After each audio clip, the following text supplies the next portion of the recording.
오늘 우리가 다 함께 나눌 말씀은 로마서 7장 25절 말씀입니다. 다 함께 본문을 합독하시겠습니다. 우리 주 예수 그리스도로 말미암아 하나님께 감사하리로다. 그런즉 내 자신이 마음으로는 하나님의 법을 육신으로는 죄의 법을 섬기노라. 아멘.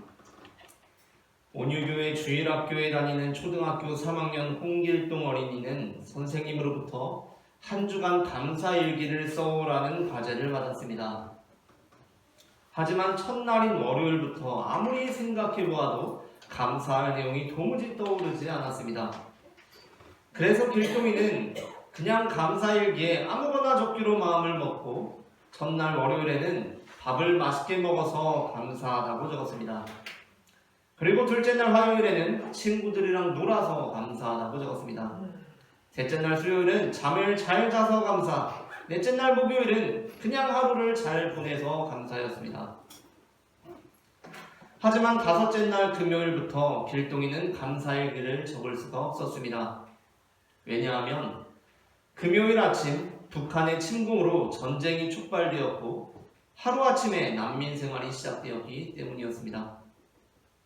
그렇게 3년여간의 비참했던 난민 생활을 끝내고 다시 집으로 돌아오게 되었을 때 길동이는 난장판이 된 집구석, 방구석 모퉁이에서 감사일기를 발견하게 되었습니다. 무심코 집어든 감사일기에는 밥을 맛있게 먹어서 감사, 친구들이랑 놀아서 감사, 잠을 잘 자서 감사, 하루를 잘 보내서 감사라는 글귀들이 적혀 있었고, 순간 길동이의 머릿속에서는 그때 그 감사의 내용을 적으면서 에이 뭐 그냥 딱히 감사할 것도 없는데 아무거나 적어야겠다 라고 생각하던 자신의 모습이 떠올랐습니다. 사실 우리가 살아가면서 감사할 일이 뭐가 있습니까? 감사할 일이라고는 도무지 하나도 없지 않습니까? 그래도 길동이는 잘 먹고 잘 자고 잘 놀기라도 했지. 우리는 어떤 이유로 잘 먹지 못할 때도 있고 잘 자지 못할 때도 있으며 쉬지 않고 일에 시달리기도 할 뿐만 아니라 심지어 어떤 날은 실수로 접촉사고를 내는 것처럼 정말 제대로 짜증나는 일들이 생기기도 합니다.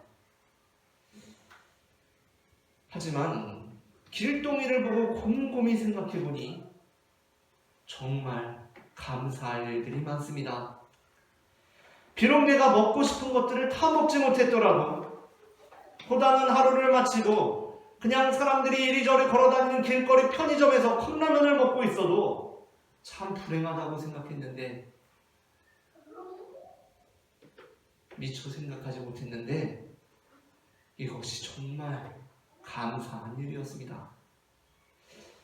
한밤중에도 계속되는 위층의 층간소음에 도무지 잠을 이루지 못하고 막 화가 치밀고 아무 세상에 저딴 사람이 다 있나 싶은 그 순간에도 실제로 지금 이 순간에도 어젯밤에도 어떤 이들은 민간인 100여 명이 잠을 자고 있는 아파트에 포탄을 때려붓는 그런 사람들이 사는 세계 속에서 언제 죽을지 모르는 잠을 청했습니다. 뜬구름 잡는 이야기가 아니라 바로 어젯밤에도 층간소음 때문에 괴로운 것이 아니라 우리 집에 포탄을 때려붓는 사람들이 있는 세계 속에서 잠을 청했다는 것입니다. 하지만 세상에 이 정도 일로 감사하는 일들이 어디 있습니까? 길거리 편의점에서 컵라면 먹으면서 한밤중에도 계속되는 위층의 층간소음에도 불구하고 감사할 수 있는 사람이 도대체 세상에 어디 있단 말입니까? 그런 사람은 세상에 없습니다. 그런 사람은 교회에 있습니다. 바로 그리스도인들이 그러한 사람들입니다. 그리스도인들은 세상 사람들이 전혀 감사할 수 없다고 말하는 그 순간에 곰곰이 생각함으로 감사할 수 있는 사람들입니다. 그리스도인들은 감사할 수 없는 그 순간에도 곰곰이 생각해보고 감사합니다. 바울이 바로 그러한 사람이었습니다. 오늘 우리는 그리스도로 말미암아 감사하리로다 라는 제목의 설교를 나눕니다. 설교 제목을 제가 한번 읽으면 창하는 식으로 두 번 읽겠습니다. 그리스도로 말미암아 감사하리로다. 그리스도로 말미암아 감사하리로다. 그리스도로 말미암아 감사하리로다. 그리스도로 말미암아 감사하리로다. 전해지는 말씀을 통하여서 바울이 어떠한 감사할 수 없는 상황 속에서 감사했는지 알아보고 우리 또한 감사할 수 없는 상황임에도 불구하고 우리 주 예수 그리스도로 말미암아 하나님께 감사하는 성도가 되기를 소망합니다. 아멘. 그렇다면 바울이 놓였던 감사할 수 없는 상황이란 어떠한 상황입니까? 첫째 함께 읽겠습니다. 첫째, 율법이라는 좋지 않은 과거를 지니게 된 상황입니다. 로마서 7장의 전반부에서 바울은 율법과 우리의 관계 그리고 그리스도와 우리의 관계를 혼인관계, 부부의 관계로 비유합니다. 1절부터 3절을 한 절씩 교독하고 마지막 절 같이 읽겠습니다. 형제들아, 내가 법하는 자들에게 말하노니 너희는 그 법이 사람이 살 동안에만 그를 주관하는 줄 알지 못하느냐. 남편 있는 여인이 그 남편 생명하는 법으로 그에게 일반하나 만일 그 남편이 죽으면 남편의 법에서 벗어나느니라. 함께 읽겠습니다. 그러므로 만일 그 남편 생전에 다른 남자에게 가면 음녀라. 그러나 만일 남편이 죽으면 그 법에서 자유롭게 되나니 다른 남자에게 갈지라도 음녀가 되지 아니하느니라. 아멘. 이 말씀은 우리가 과거에는 율법이라는 남편과의 관계에 있었지만 이제는 그 율법이라는 남편이 죽고 새로운 남편 그리스도에게 속하게 되었다는 의미로 한편으로는 바울이 여전히 이미 죽은 남편인 율법에 얽매여 있는 유대인들을 향해 새로운 남편인 그리스도에게로 초대하는 말씀이면서 동시에 한편으로는 바울 자신의 자기 고백이기도 한 말씀입니다. 바울은 그 스스로가 과거에 율법에 얽매였던 존재에서 벗어나 새로운 남편인 그리스도를 만나게 된 사람이기 때문입니다. 그래서 바울은 자신이 율법으로부터 벗어나서 그리스도에게 속하게 된 것으로 인하여 감사합니다. 하지만 이것은 당연한 것 아닙니까? 누구나 자신을 괴롭히고 못살게 굴던 과거의 전 남친과 결별한 후에 아주 좋은 새로운 남자친구를 만나게 되면 감사할 것입니다. 그런데 바울의 감사에는 특별함이 있습니다. 그것은 바울이 단순히 새로운 남편을 얻게 되어서 감사하다는 것이 아니라 새로운 남편을 얻고 보니 이전에 율법 아래 있었던 것도 감사하다는 의미로 이 말씀을 하고 있기 때문입니다. 4절 말씀을 함께 읽겠습니다.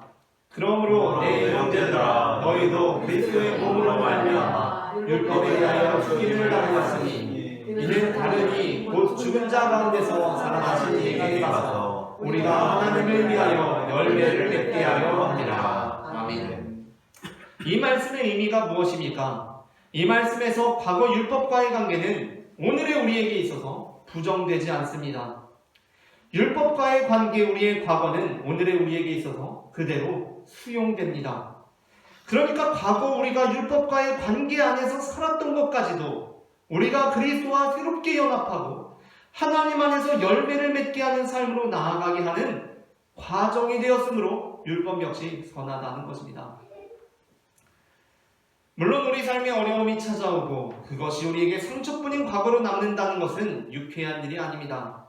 그래서 때로는 우리의 좋지 못한 과거가 오늘 우리의 발목을 잡는 사슬이 되기도 합니다. 그러나 우리가 예수 그리스도를 만나는 것과 같은 인생의 가장 결정적인 사건을 경험하게 되었을 때 우리의 모든 과거는 오늘 우리에게 있어서 부정되는 것이 아니라 오늘 우리에게 그대로 수용됩니다. 그러니까 결정적인 사건이라는 것은 이전의 모든 과정을 다 긍정적으로 미화시키는 것입니다. 2002년 월드컵 16강 이탈리아전에서 안정환 선수는 경기 초반에 찾아온 중요한 기회인 페널티킥을 실축합니다. 차기는 제대로 찬 것 같은데 축구 역사상 손꼽히는 골키퍼인 부폰이라는 골키퍼가 그 당시 이탈리아의 골키퍼였습니다. 지금까지 축구 역사상 1번으로 뽑는 사람들도 많을 거고 적어도 누가 뽑더라도 5손가락 안에 드는 부폰이라는 골키퍼가 있었는데 그 골키퍼가 안정환의 페널티킥을 막은 것입니다. 그러면 우리나라에게 좋은 일입니까? 나쁜 일입니까? 당연히 나쁜 일입니다. 그것이 들어갔다면 좋았을 것 같습니다. 그런데 경기의 결과가 어떻게 났습니까? 경기에서 매우 결정적인 사건이 벌어지는데 그것은 바로 안정환 선수가 골든골을 넣은 사건이었습니다. 그 경기에서 안정환 선수가 역전 골든골을 넣어서 우리나라가 이탈리아에 역전승을 하게 됩니다.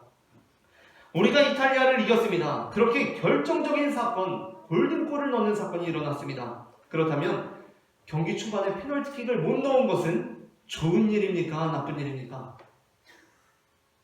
결정적 사건이 벌어지고 나서 보니까 그것 나름대로 심지어 잘된 일이라고까지 여겨진다는 것입니다.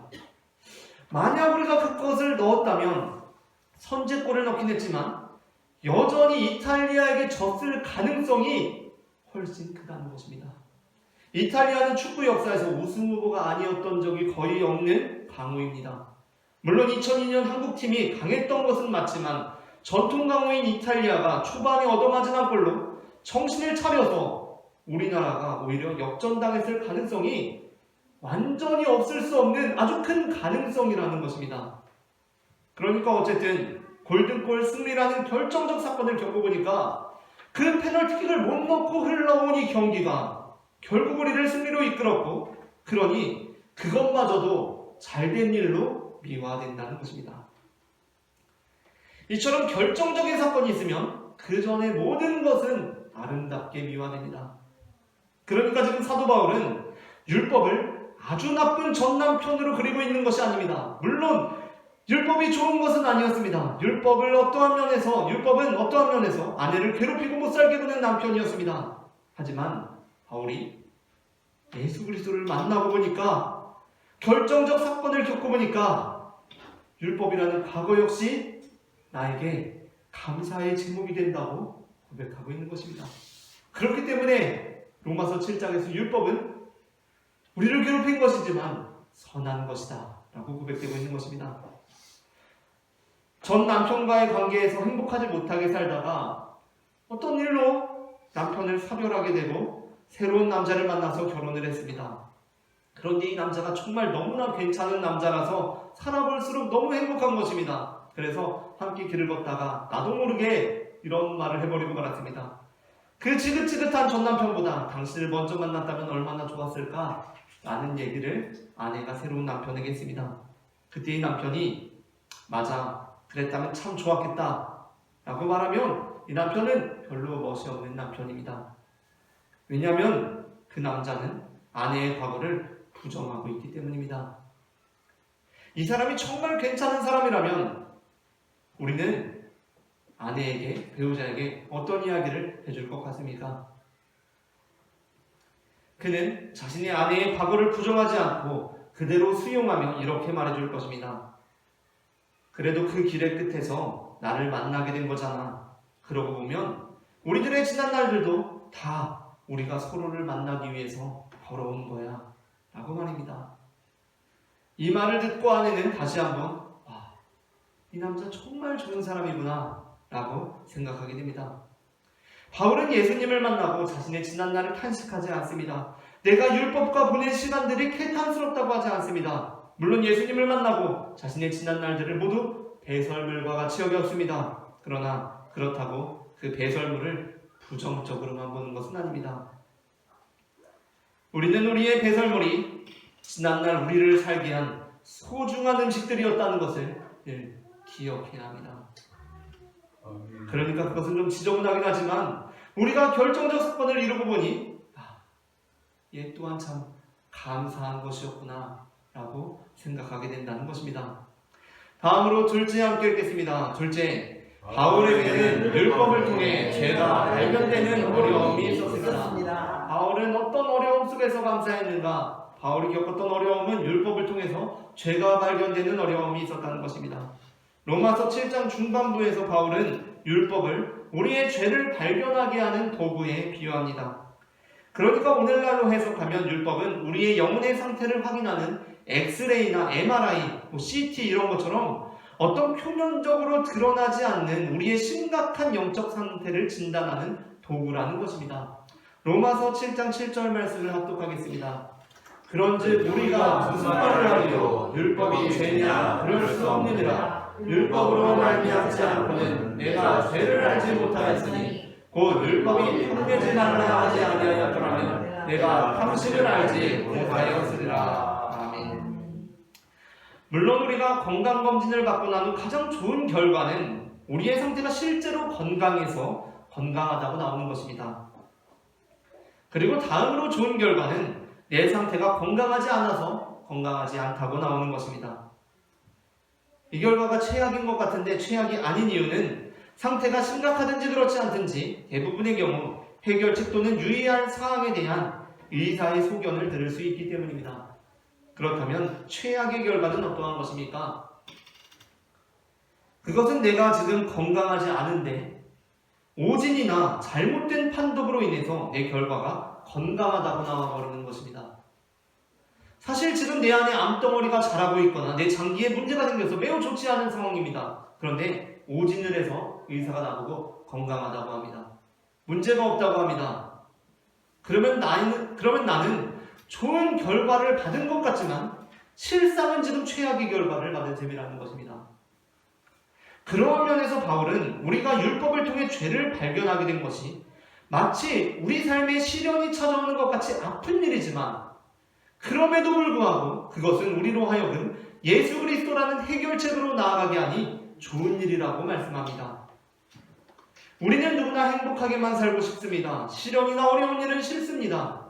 하지만 바울은 만일 그랬다면 우리는 내가 내 힘으로 잘 살고 있다고 생각했을 텐데 그 어려움들로 인하여 우리가 예수 그리스도가 필요한 존재라는 것을 알게 되니 이 또한 얼마나 감사한 일이냐는 것입니다. 얼마 전에 우연히 차두리 선수에 관한 영상을 보게 되었습니다. 제가 축구 영상을 자주 보다 보니까 알고리즘에 그런 것만 뜹니다. 그래서 차두리 영상을 보게 되었는데 그 영상은 2002년 월드컵 16강 이탈리아전에 관한 내용을 담고 있었습니다. 사실 차두리 선수가 안정환 선수가 골든골을 넣은 바로 그 이탈리아전에서 골든골의 주인공이 될 수도 있었던 선수였다는 것입니다. 경기 막바지에 설기현 선수의 천금 같은 동점골이 터졌습니다. 90분이 거의 다 될 때 동점골이 터지고 경기가 연장으로 가게 되자 승부사였던 히딩크 감독은 당시 경험이 부족하지만 발이 아주 빠르고 젊었던 차두리 선수를 투입해서 이탈리아의 수비진을 흔들려고 합니다. 그리고 정말 차두리 선수에게 찬스가 왔습니다. 연장전 골든골 넣으면 경기가 끝나는 그 순간에 차두리 선수에게 찬스가 왔습니다. 박스 안에서 공이 높게 떴는데 슈팅하기 어려운 자세이긴 했지만 차두리 선수가 골문 앞 약 2-3m 앞에서 높게 뜬 공을 오버헤드킥을 했습니다. 지금 아마 유튜브에서 집에 가셔서 검색해보시면 차두리 이탈리아전 오버헤드킥 검색해보시면 나올 텐데 지금 봐도 정말 엄청난 순간에 골든골이 터지면 경기가 끝나는 그 엄청난 순간에 말 그대로 엄청난 슈팅이 나왔던 것입니다. 오버헤드킥이 나왔습니다. 심지어 그 슈팅이 골문 안으로 향했습니다. 그런데 이탈리아 골키퍼가 아까 누구라고 했죠?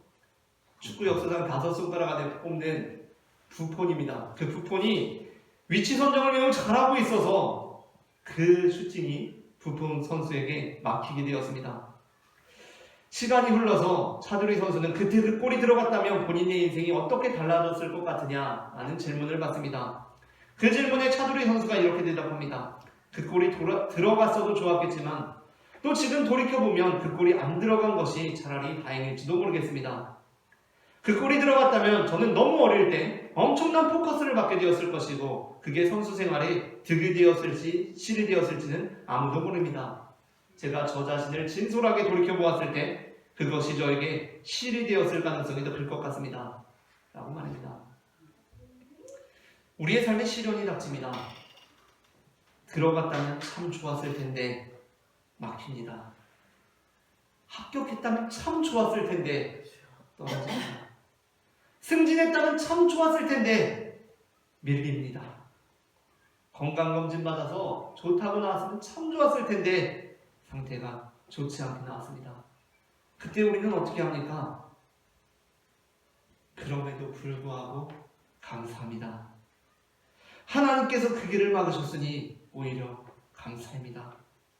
하나님께서 내 상태를 제대로 알게 하셨으니 오히려 감사합니다. 우리에게 고난이 없었다면, 우리에게 시련이 없었다면 우리는 우리의 구원자가 되시는 예수님은 필요 없고 나 혼자서도 뭐든지 다 잘할 수 있다 라고 생각했을 것입니다. 내가 얼마나 대단한 사람인데 나 이탈리아전에서 골드볼을 오버헤드킥으로 넣은 사람이야 라고 생각하며 살았을 것입니다. 그러나 우리의 구원자 되시는 예수님께서 결정적으로 필요한 심판대 앞에 섰을 때 우리는 우리가 정말 중요한 것을 놓치고 있었다라는 것을 깨닫게 될 것입니다. 마지막으로 셋째, 바울은 어떠한 어려움 속에서 감사했는가? 셋째 함께 읽겠습니다. 셋째, 바울에게는 최선을 다해도 뜻하는 것이 이루어지지 않는 어려움이 있었습니다. 로마서 7장의 후반부에는 최선을 다해도 뜻하는 것이 이루어지지 않는 바울의 탄식이 담겨 있습니다. 21절부터 24절을 한 절씩 교독하겠습니다. 그러므로 내가 한 법을 깨달았노니 곧 선을 행하기 원하는 나에게 악이 함께 있는 것이로다. 내 속사람으로는 하나님의 법을 좋아하되 내 지체 속에서 한 다른 법이 내 마음의 법과 싸워 내 지체 속에 있는 죄의 법으로 나를 사로잡는 것을 보는도다. 보라, 나는 공부한 사람이로다. 이 사망의 몸에서 누가 나를 건져내랴. 아멘. 인생을 살면서 가장 절망적인 순간 중 하나는 최선을 다했는데도 되지 않을 때인 것 같습니다. 뭔가 최선을 다하지 않았으면 덜 낙심될 것 같기도 한데 내가 최선을 다했는데도 되지 않으면 우리는 패배감과 절망감에 사로잡히게 됩니다. 이때 감사하기는 정말 어렵습니다. 그러나 바울은 그럼에도 불구하고 감사합니다. 왜냐하면 예수님께서 나를 구원해 주시기 때문입니다. 요한복음 5장에는 38해 된 병자가 등장합니다. 연못가에 누워있는 그에게 예수님께서 오셔서 네가 낫고자 하느냐? 라고 물으십니다. 그에 대한 병자의 대답에는 그의 절망이 고스란히 담겨 있습니다. 그는 이렇게 대답합니다. 7절 말씀을 합독하겠습니다. 병자가 대답하되 주여 물이 움직일 때에 나를 못에 넣어주는 사람이 없어 내가 가는 동안에 다른 사람이 먼저 내려가리라. 아멘.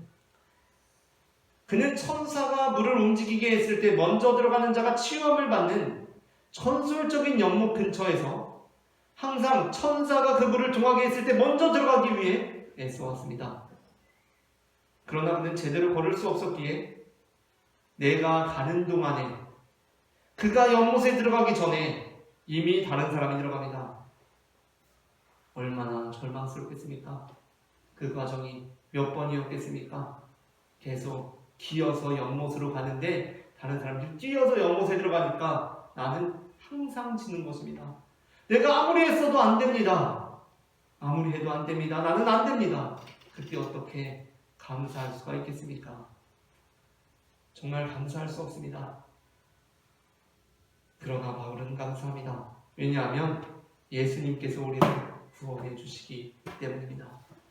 우리가 그렇게 그 연못으로 아등바등 가려고 해도 가지 못할 때 예수님께서 내 삶에 찾아오셔서 네가 낫고자 하느냐 말씀하시고 우리를 고쳐주실 것이기 때문입니다.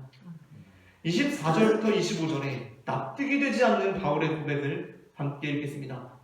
오호라, 나는 공고한 사람이로다. 이 사망의 몸에서 누가 나를 건져내랴. 우리 주 예수 그리스도로 말미암아 하나님께 감사하노라. 그런즉 내 자신이 마음으로는 하나님의 법을, 육신으로는 죄의 법을 섬기노라. 아멘. 분명히 앞서 읽은 내용과 같이 바울은 21절에서 자신이 속사람으로는 하나님의 법을 즐거워하지만 자신의 지체 속에서 한 다른 법이 죄의 법으로 자신을 사로잡는다고 탄식합니다. 그러니까 아무리 노력해도 내가 죄를 안 지을 수가 없다라는 탄식입니다. 그러면 절망에 빠져야 맞습니다. 또한 25절의 하반절은 그래서 자신은 내 자신이 마음으로는 하나님의 법을, 육신으로는 죄의 법을 섬기는 상태라고 고백합니다. 내가 마음으로는 하나님의 법을 섬기고자 하지만 육신으로는 계속 죄의 법을 섬기는 상태가 바로 내 상태라고 합니다. 아니, 내가 마음으로도 하나님의 법을 즐거워하고 육신으로도 죄의 법에 대해서 승리해서 그 법을 물리쳐버리고 육신으로도 하나님의 법을 즐거워해야 감사할 수 있는 거 아닙니까? 바울은 지금 자기가 마음으로는 하나님의 법을 섬기고 육신으로는 죄의 법을 섬기고 있다고 합니다. 아무리 노력해도 죄로부터 벗어날 수 없다라고 탄식합니다. 그러면 패배주의가 그를 사로잡아야 맞습니다. 하지만 그는 그렇게 하지 않습니다. 앞선 절망과 뒤이어지는 패배의 틈바구니 속에서 그는 이렇게 선포합니다. 우리 주 예수 그리스도를 말미암아 하나님께 감사하렵다. 왜 그렇습니까? 그 절망과 패배의 틈바구니 속에서도 주님께서 우리의 구원이 되시기 때문입니다.